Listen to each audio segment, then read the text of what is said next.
Hello and welcome to the Jungle, a Cincinnati Bengals podcast brought to you by the Riverfront and Blue Wire. My name is Owen Tim, alongside today with Tim Daniel. And Tim, it's Combine Week, not a lot going on.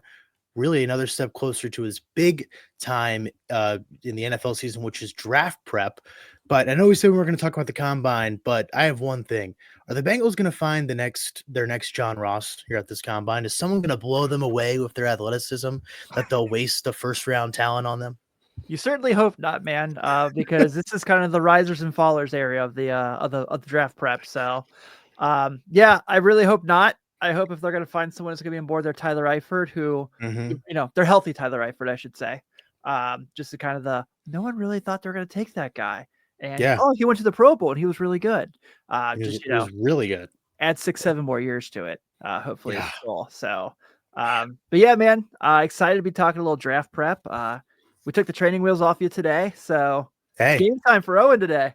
I'm ready to roll. I love talking about the draft. I mean, I think it's interesting thought process, especially for the Bengals this year. I know, and we talked off air. It's like the Bengals kind of don't really know what they can do either. And I've read that from some Bengals insiders saying that they don't even really know what they are looking at yet because they don't know what these free agency decisions have been.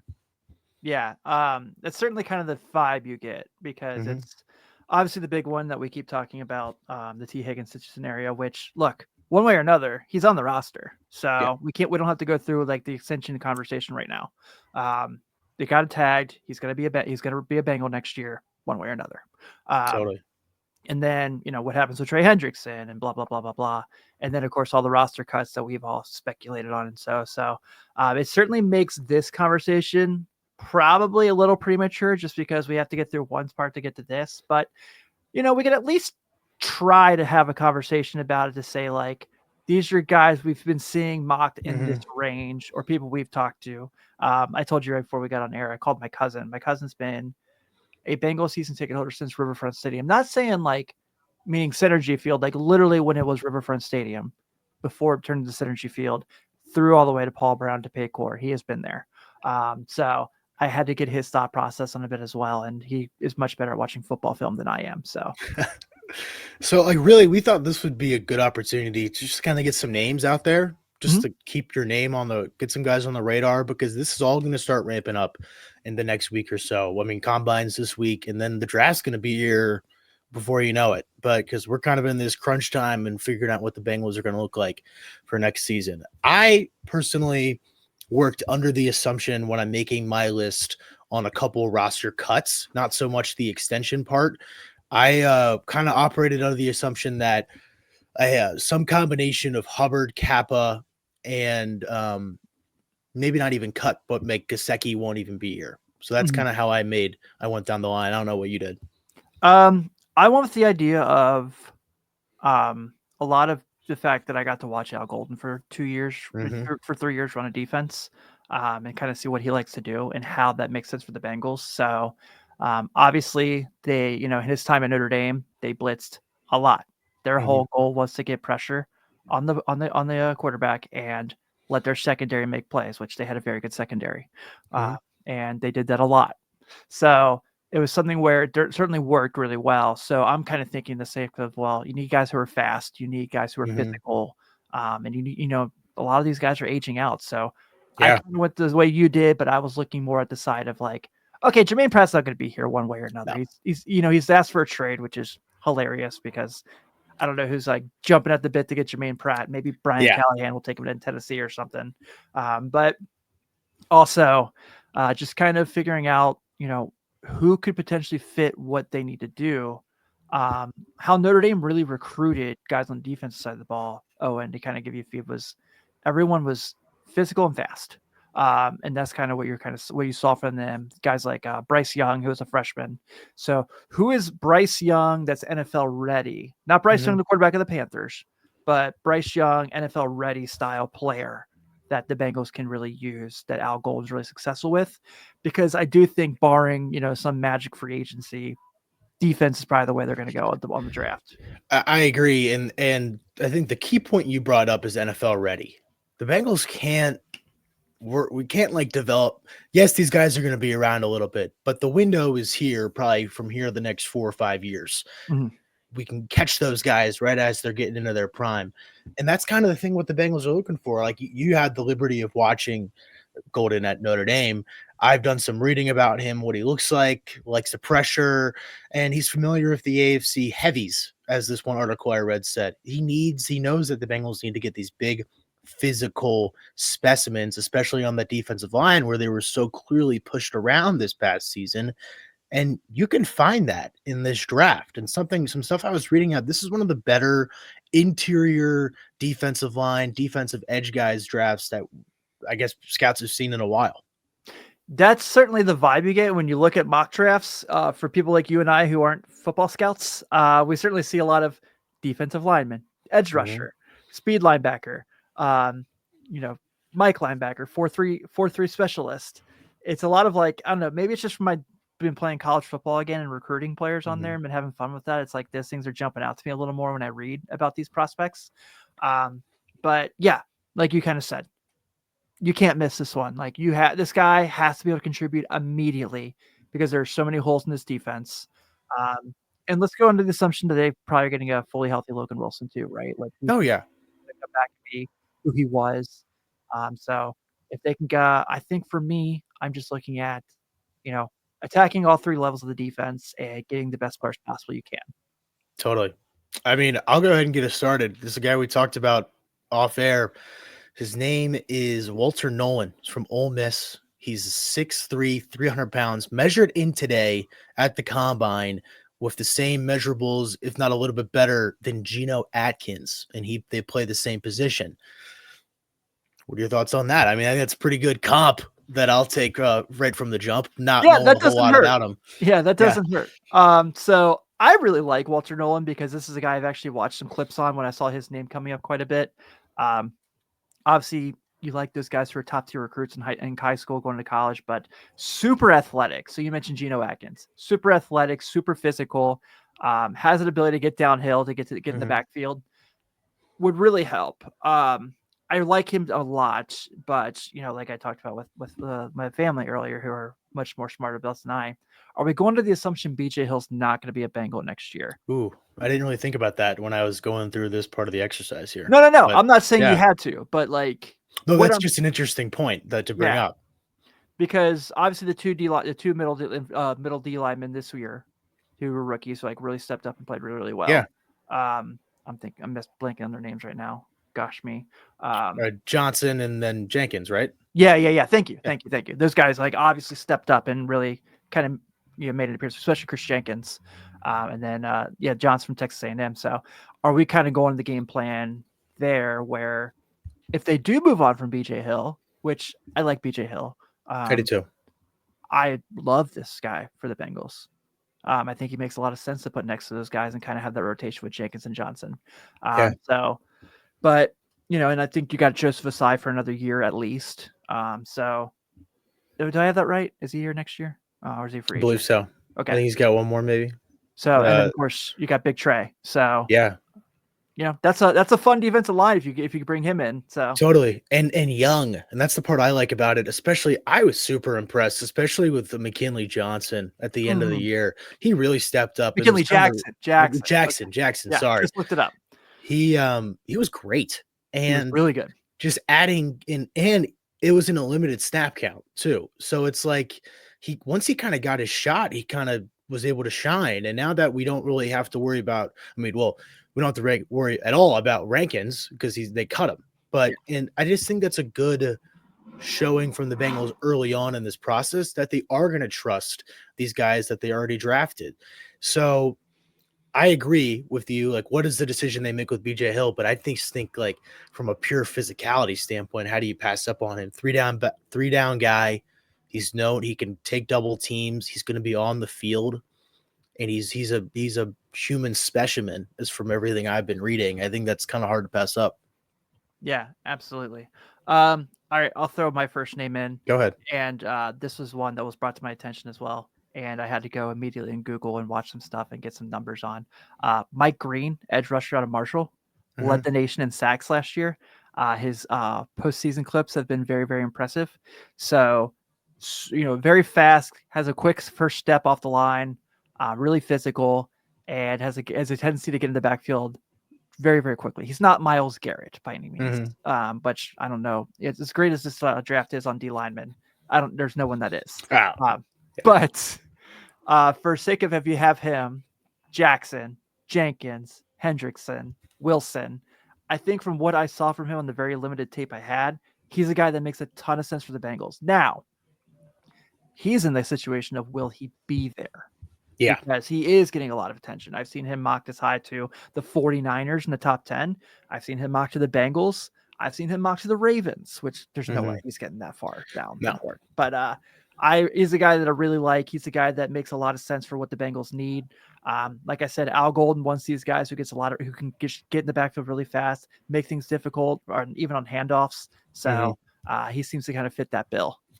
Yeah, I really like that we both went with this defensive line. I think it's pretty. We talked a little bit off air how really if T doesn't want to play or does the demand trade kind of deal, it gets kind of sticky with what the Bengals do in the first round. But I think the common thing from insiders to other Bengals writers is that they're gonna lean with this defensive line either on the edge or on the interior. So I'm kind of under the opinion that you cannot really have too many really good defensive linemen because someone's going to go down. You got to have guys that are fresh. I think I'm very pro taking an edge and an interior guy, maybe with the first 2 picks of their draft, round 1, 2, and maybe 3.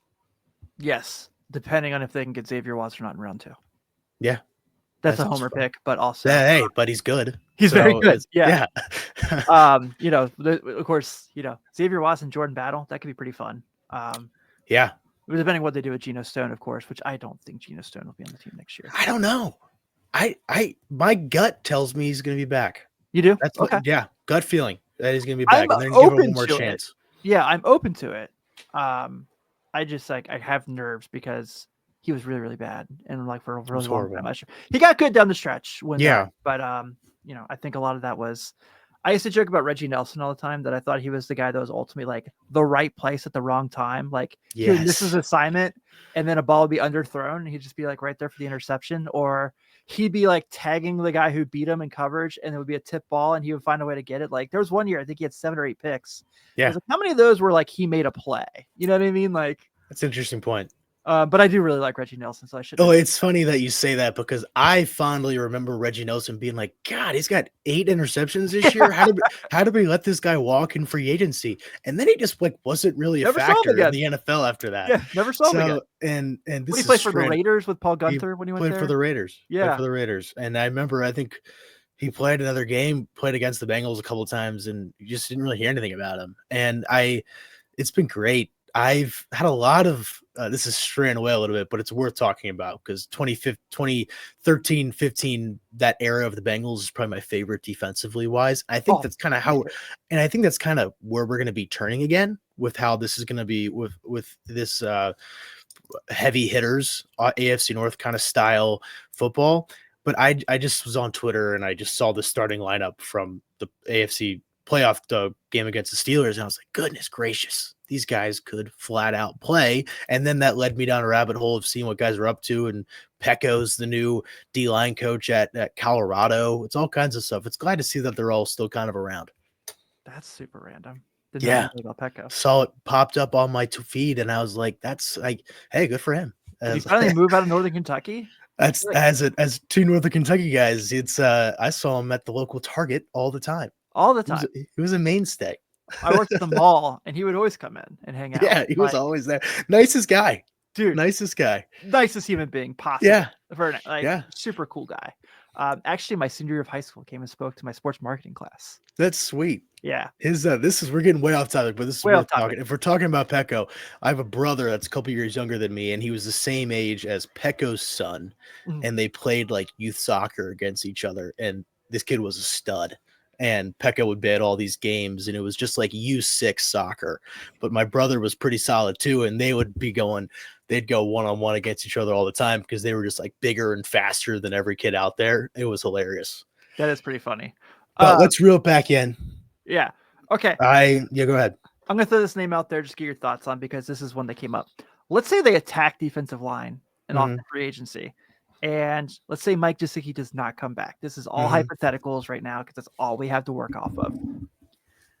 What are your thoughts on Tyler Warren with T. Higgins, Oh. Jamar Chase, Chase Brown, Andre Yoshivas, Joe Burrow? If they were going to go get an offensive weapon, Hmm. which I don't think they will this early, No. whether T's here or not, really, to be honest with you, this is the one I'd want. This is the one we talked. I just talked about at the beginning of the episode, right? I was like, we need to find if we could find this version of Tyler Eifert. Tyler That's Ward it. is Tyler Eifert and then some. And I Yeah. love Tyler Eifert. So me saying Yeah. someone's better than him means a lot. Trust me.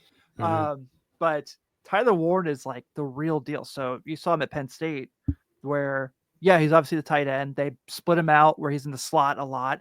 He was playing Wildcat quarterback in scenarios. I mean, he's a Swiss Army knife, man. Like he's pretty freaking awesome. And then like he can be used as an H back, how you used Drew Sample. Hmm.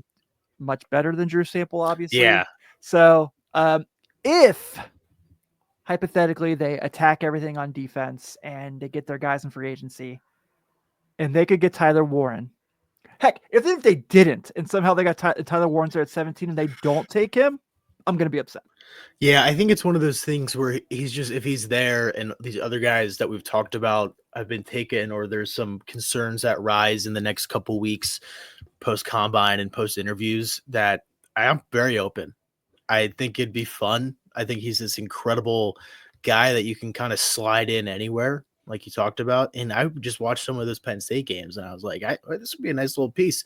So specifically because he's just so big, he's gifted, and he can run like a horse. So it's great. And then maybe that's an excuse to get out of the potential Drew Sample contract or having those guys on the books too.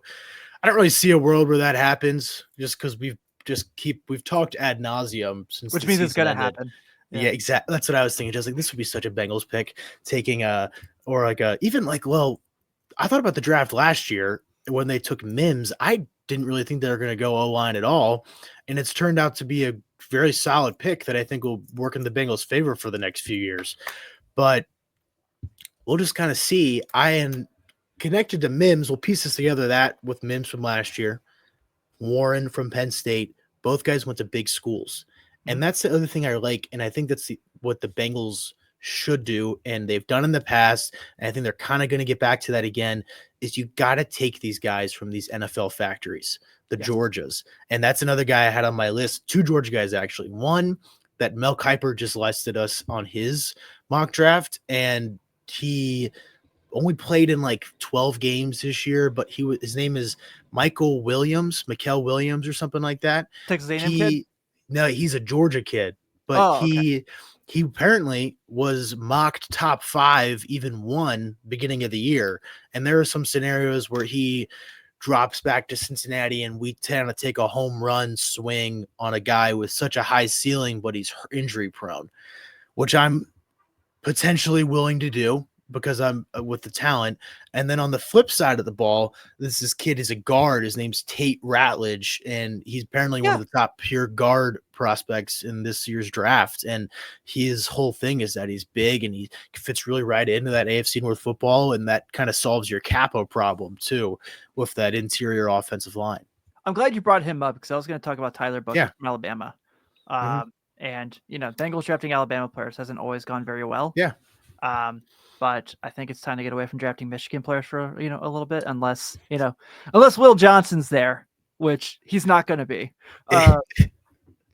But if he gets past like 11, should the Bengals try straight up? Yes. Yeah. 100%. That's a no-brainer, right? Yeah. No-brainer, because if you get DJ Turner back to what he looked like before he got hurt, you have Will Johnson on the other side. I still believe, how should I say this? I still think Cam Taylor-Britt's good. I think last year was a bad year. I think the fact he doesn't ever have consistent safeties that have got to be over his head really has taken away from his play.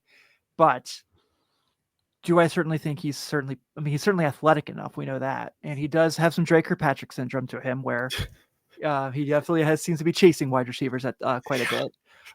But when he makes plays, man, it's unbelievable. So is that a situation where, let's say they get Will Johnson, let's say Mike Hilton walks on, and Dax Hill comes back and he's healthy. That's a nice cornerback rotation. And yeah, I just Totally. named 3 Michigan guys. And it's 3 Michigan guys. Yeah. Which, I'll deal with if they can help the Bengals win. Totally. I like the idea of interior O-line, second round, even first. Again, just so much of this kind of relies on how the other pieces ahead of the Bengals fall with this draft, because I think these dudes will be there, especially Nolan and Grant, the other Michigan defensive guy. Like him. I like him too a lot. He's bigger, 6'6", 342, and he apparently can move just as well, maybe at a different, bit of a slower step, but I like what I've read about him as well. It's just kind of it seems like the Bengals kind of have a plan, whether we even really know what that is. It's going to be defense, and they're going to patch these holes on the O-line again. Oh, and if you haven't learned, all you have to do is say you have concepts of a plan, and then people go, "Oh, okay." I got a concept of a plan. Yeah. But hey, I was thinking about this earlier this morning. Is this probably I think this might be the Bengals' most important draft of at least the Joe Burrow era, and probably in the last 10 years. At least since the Jamar Chase draft. Yeah. Because, that kind of really dictated the future of your franchise, and you couldn't go wrong. You're right. In the Penei Sewell versus Jamar Chase conversation. I'm glad they made the decision they did. Same. But, in a vacuum, if you take Penei Sewell, who was looked awfully good for the Lions, not as good as Jamar Chase has, obviously in Cincinnati. But you have a new game plan. You have a new identity for your offense. Because T. Higgins is wide receiver 1 at that point. You're probably going to emphasize a little more on running back to kind of make your team be more physical. But I think obviously it worked out very well for the Bengals and the Lions the way it did, and no one's going to complain about it. Yeah. But to answer your question, I think that at least since then, this is the most important draft because, and again, that's only 3 years ago. So I understand it's not like 4 years ago now. Oh my God, already 4 years. Yeah. So the last 3 drafts have kind of been disappointing. And it's kind of your chance to right the ship there because, I don't think you can do a Jermaine Burton situation this year. You mentioned earlier, you can take a guy who's injury prone that has all the talent in the world. You can't take an off the field concerned guy that has all the talent in the world this time around. So yeah, I do think this is a really important draft. I want to mention one name real quick before we kind of move here. Malachi Starks from Georgia. Mm-hmm. Have you seen any reason why he's dropped as much as he has? I understand probably not as many teams need a high safety, but believe me, I talked about how much Abdul Carter and Tyler Warren scared me as a Notre Dame fan in the semifinals. Playing Georgia, when Riley Leonard had 90 passing yards, I made sure I knew where Malachi Starks was every single snap. Yeah. So yeah, he's a guy I'm curious about, but is he a guy who you could potentially see falling to round 2, or do people just have him wrong? Is he still a top 15 talent? I imagine he is. I guess this again. It's so hard for me to not see the Bengals taking defensive line, even though I'm very pro taking secondary. I just think that's a round 2 concern. But yeah, I think he's great. It'd be Ben Morris. Round 2. Yeah.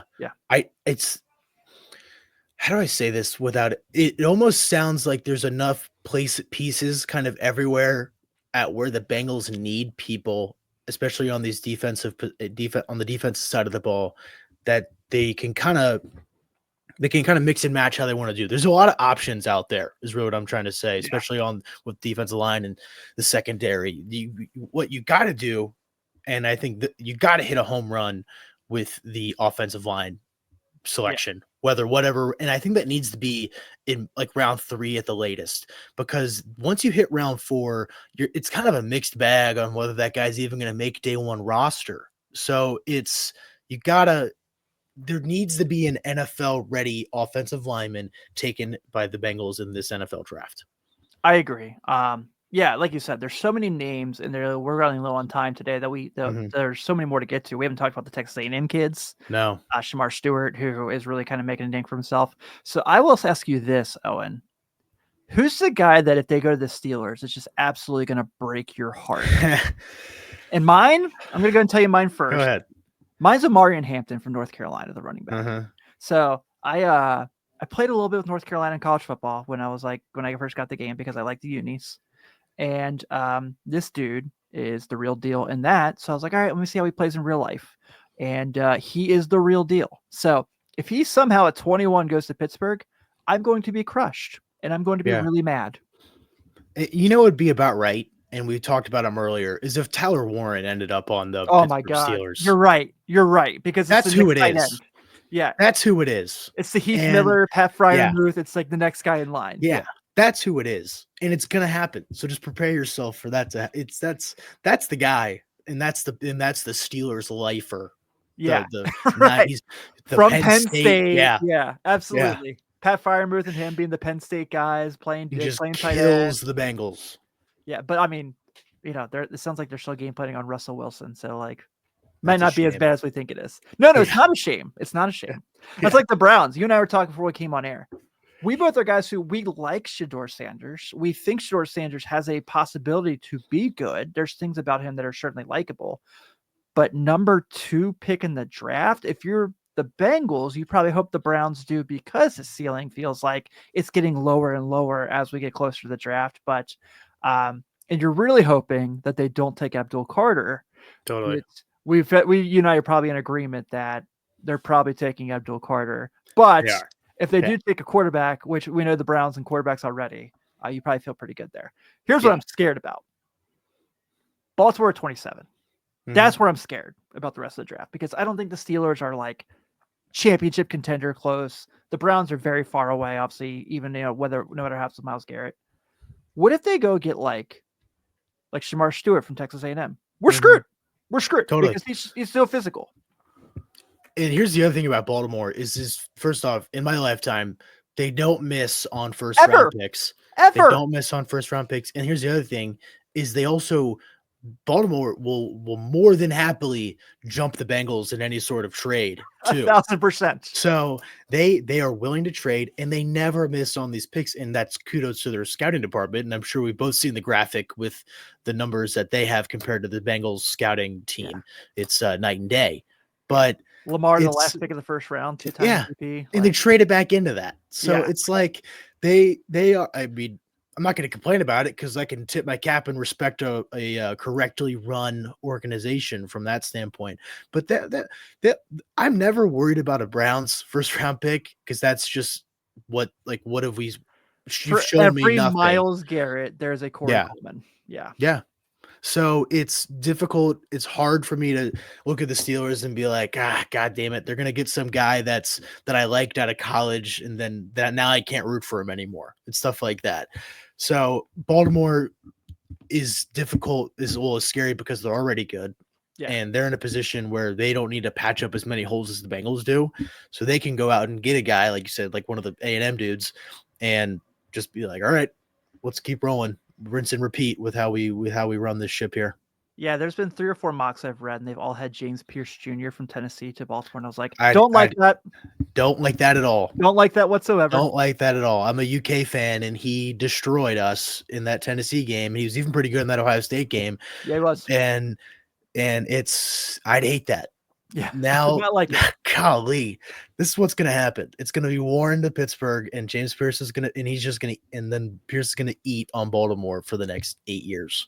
Yeah, it breaks my heart that Kyle Hamilton plays for the Ravens and is also like debatably the best safety in football because it's like, God, like I loved him so much in Notre Dame and now I have to root against him.